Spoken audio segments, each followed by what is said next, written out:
시작할까요? 존경하는 국민 여러분, 조국혁신당과 민주당 당원 동지 여러분, 조국혁신당 대표 조국입니다. 오늘 저는 무거운 마음으로 이 자리에 나왔습니다. 민주당 정청래 대표께서 제안한 합당이라는 화두 앞에서 저는 정치가 가야 할 길과 국민이 명령하신 시대적 과제를 다시 한번 깊이 새겼습니다. 조국혁신당은 지금까지 독자적 행보를 걸으며 선거 연대를 주장해 왔습니다. 집권 여당 대표의 공식적 제안을 받은 후에는 당내 민주적 토론과 공적 절차라는 정도를 밟으며 차분하고 질서 있게 합당 논의에 대응해 왔습니다. 무릇 정치는 비전과 가치가 중심이 되어야 합니다. 조국혁신당은 민주당의 제안을 받고 세 가지를 자문했습니다. 이재명 정부의 성공을 위하는 것인지, 양당의 주권 당원들이 원하는 길인지, 그리고 조국혁신당의 비전과 가치가 실현되는 길인지를 치열하게 수기했습니다. 조국혁신당 당원들과 국민들은 기대했습니다. 집권 여당인 민주당이 개방적 태도로 사회권 선진국 비전, 정치개혁과 연합정치, 제7공화국을 위한 개헌, 토지공개념과 부동산 개혁 등 조국혁신당이 추진하는 핵심 의제들에 대해서 진지하게 논의할 것으로 믿었습니다. 그러나 정작 합당을 제안한 민주당은 이런 논의에 들어가기보다는 권력투쟁에 들어갔습니다. 민주당에 묻습니다. 지금 민주당 내부에서 벌어지는 상황이 비전과 정책에 대한 생산적 논쟁입니까? 아니면 내부 권력투쟁입니까? 국민들이 실망하고 계십니다.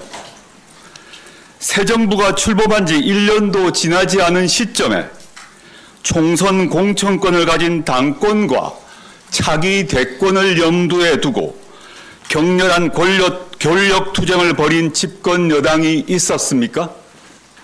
게다가 그 권력 투쟁을 이기기 위해서 합당 제안을 받은 우당인 조국혁신당과 대표인 저에 대하여 허위 비방을 퍼부었습니다. 터무니없는 지분 밀약설, 조국 대권론을 유포했습니다.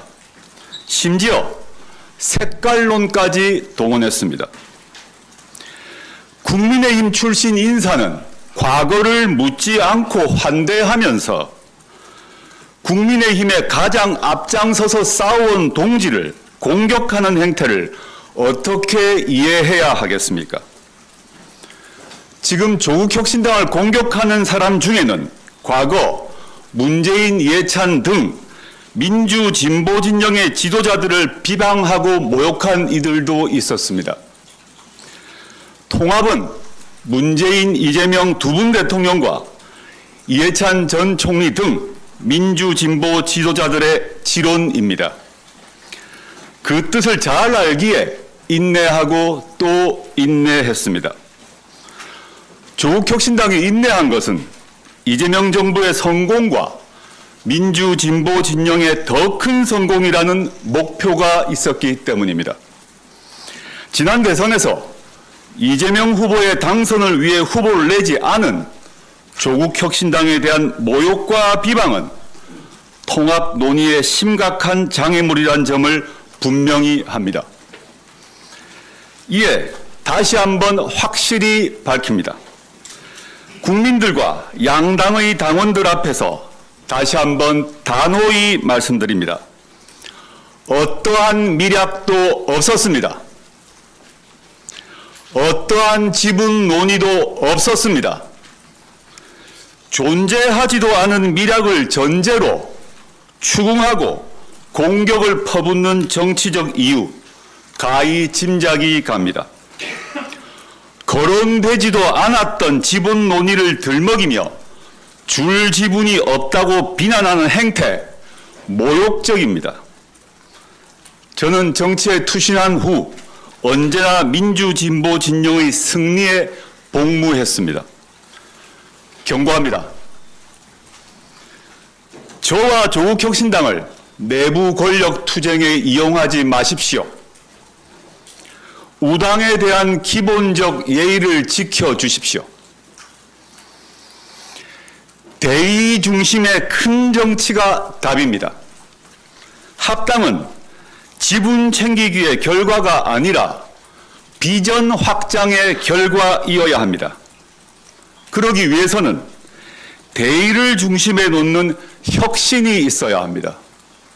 저는 2012년 총선과 대선을 앞두고 당시 이해찬 시민주권 상임대표님과 함께 야권 통합 추진기구인 혁신과 통합을 결성해서 민주통합당의 출범에 기여한 경험이 있습니다. 당시 이해찬 상임대표께서는 진보적 개혁적 정치 세력들은 당파적 이익에 집착하기보다는 국민들에게 희망이 될 수 있는 통합적 질서를 구축해야 한다고 일갈하셨습니다. 그렇게 하여 시민사회와 한국노총 등이 참여하는 더 큰 민주당이 만들어질 수 있었습니다. 또한 저는 2015년 문재인 대표 시절 새정치민주연합의 혁신위원으로 활동했습니다. 당시 정치인 개인과 계파 이익을 지키기 위해 혁신위원회에 대한 전면적 공격이 이루어졌지만 저와 혁신위원회는 흔들리지 않고 끝내 혁신안을 당헌 당규에 반영시켰습니다. 선출직에 대한 하위 20% 평가제도, 안심번호를 통한 국민공천 경선, 경선 시 결선 투표제 도입과 정치 신인, 여성, 장애인, 청년에게 가산점을 주는 등의 혁신을 제도화했습니다. 이러한 혁신으로 현재 민주당의 당원 주권의 골격이 만들어졌습니다. 혁신과 통합은 이렇게 가야 합니다.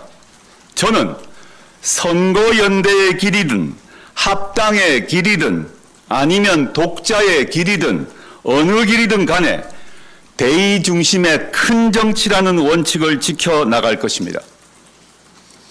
민주당에 요구합니다. 이재명 정부 출범 후 조국혁신당은 지금까지 말이 아닌 실천으로 이재명 정부를 뒷받침해왔습니다. 내란 전담 재판부법과 정보통신망법의 위헌성을 사전에 제거하여 법률의 완성도를 높였고 검찰개혁의 핵심인 수사 기소 분리의 대원칙이 실현되도록 앞장섰습니다. 사법개혁 방안도 선도적으로 제시했습니다. 개혁법안 저지를 위한 국민의힘의 필리버스터를 종결시키는데 항상 협조했습니다. 조국혁신당은 이번 주부터 지방선거 후보들에 대한 공천심사 등 본격적으로 지방선거 준비에 돌입합니다. 합당 논의의 영향을 받지 않고 국힘 제로, 부패 제로, 지방정치 혁신이라는 목표에 따라 준비한 시간표대로 뚜벅뚜벅 걸어갈 것입니다. 이에 민주당의 다음을 요구합니다. 첫째, 설 연휴가 시작되는 2월 13일 전까지 민주당의 공식 입장을 결정해 주십시오. 국민들의 실망이 크고 양당 당원들의 상처가 깊습니다. 현 상황이 계속되어서는 안 됩니다. 2월 13일까지 공식적이고 공개적인 답변이 없으면 조국혁신당은 합당은 없는 것으로 하겠습니다. 둘째, 가야 할 길을 명확히 선택해 주십시오. 합당을 하지 않고 별도 정당으로 선거연대를 이룰 것인지 아니면 선거연대도 하지 않을 것인지 또는 하나의 정당 안에서 가치와 비전 경쟁을 할 것인지 명확하게 선택해 주십시오. 셋째, 조국 혁신당의 비전과 가치에 대한 태도를 밝혀주십시오. 사회권 선진국의 비전을 수용할지 거부할지 밝혀주십시오. 총선 시기 한동훈 씨 등 국민의힘 인사들은 빨갱이 비전이라고 비방을 했는데 유사한 생각을 하고 있지 않은지 밝혀주십시오. 대선 전 합의했던 정치개혁을 실천할지 말지, 실천한다면 어떻게 실천할 것인지 밝혀주십시오. 2018년 이재명 성남시장님의 기초선거구제 개혁 제안을 실천할 것인지 밝혀주십시오. 제7공화국을 위한 개헌을 할 것인지 말 것인지 밝혀주십시오. 토지공 개념이 좌파 사회주의 정책이므로 폐기해야 한다고 인식하고 있는지를 밝혀주십시오. 조국 혁신당은 언제든지 토론할 준비가 되어 있습니다. 마지막으로 정청래 대표님과의 회동을 제안합니다. 제가 요구한 상황에 대하여 민주당이 공식적으로 결정을 하면 대표 간의 만남이 있어야 합니다. 그 만남에서 다음 단계를 논의할 수 있을 것입니다. 존경하는 국민 여러분, 조국혁신당 그리고 민주당의 당원 동지 여러분, 민주진보 진영은 어떤 비바람 속에서도 연대하고 단결해야 합니다. 내란 청산은 끝나지 않았습니다. 지방선거에서 내란 극우 세력을 정치적으로 심판하고 청산해야 합니다.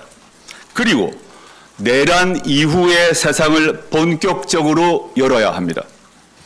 이 시대적 과제는 연대와 단결로 성과를 낼 수 있고 그것이야말로 이재명 정부의 성공을 확실하게 뒷받침하는 길입니다. 저는 어떤 상황에서도 민주진보 진영의 연대와 단결의 광장을 지키고 넓히겠습니다. 참고로 엄중한 국면 속에서 민주당의 많은 국회의원들과 정치인들께서 진심 어린 의견을 전해왔습니다. 합당을 지선 전에 꼭 해야 한다는 의견, 지선은 선거 연대로 치르고 지선 후에 합당하자는 의견, 원내 교섭 단체 요건 완화시킨 후 연합 정치를 하자는 의견 등 다양했습니다. 특히 민주당 내부 일로 조국 혁신당에 피해와 상처를 준 것에 대해 미안하다라는 분들도 있었습니다. 저는 진솔한 의견을 주신 그 모든 분들이 민주진보 진영의 소중한 자산이자 지도자들이라고 생각합니다. 또한 조국 혁신당은 민주당 의원들과 당원들의 집단 지성을 믿고 신뢰합니다. 마지막으로 다시 한번 강조합니다. 지분이 아니라 대의를 중심에 놓고 큰 정치를 합시다. 민주당의 답변을 기다리겠습니다. 감사합니다. 예, 대표님께서 기자회견문 낭독이 있었습니다. 공지해 드린 대로